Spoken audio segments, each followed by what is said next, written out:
Elle avait dans les années 90 provoqué la psychose chez les consommateurs, une crise sanitaire et socio-économique sans précédent, avec l'abattage de troupeaux entiers, l'effondrement des cours de viande bovine. Après l'épisode de la vache folle, Bruxelles vient d'autoriser de nouveau à compter du 1er juin prochain l'usage des farines animales pour nourrir les poissons d'élevage. De son côté, en France, le gouvernement se montre prudent et assure qu'autoriser les farines animales dans l'alimentation des animaux terrestres n'est pas à l'ordre du jour.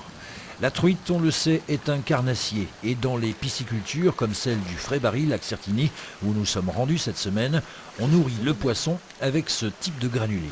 Alors c'est un aliment qui est spécialement conçu pour les truites, à base essentiellement de farine de poisson et de végétaux.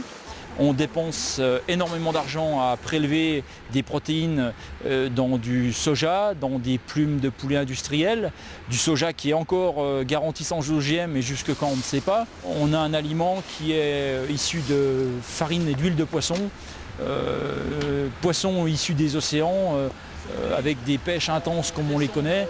Alors ce serait peut-être aussi l'occasion de minimiser un petit peu ces fameuses pêches intenses, protéger l'environnement par rapport à tout ça, éviter de gaspiller de l'énergie à aller chercher des matières premières à l'autre bout du monde. Mais le pisciculteur vosgien se dit tout de même confiant dans les contrôles draconiens dont feront l'objet ces farines animales. Ce qu'il faut maintenant, c'est rassurer le consommateur.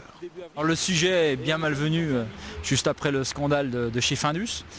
Une crainte, non, pas spécialement. Même si demain on devait revoir des produits d'animaux terrestres dans l'aliment, ce ne sont pas des produits issus d'équarrissage, mais bien d'ateliers de transformation, de boucherie.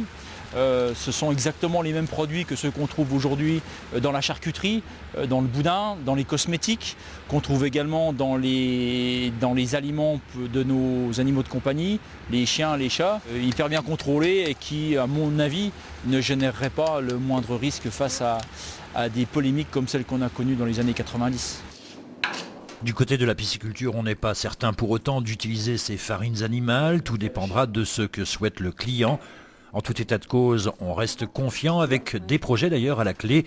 La création d'une ferme pédagogique, d'un bassin de pêche pour particuliers, groupes et associations, ainsi qu'une extension en Meuse de l'activité avec la production de grosses truites. Et puis bien sûr, on prépare déjà le réempoisonnement en vue de l'ouverture le 9 mars prochain de la pêche en rivière.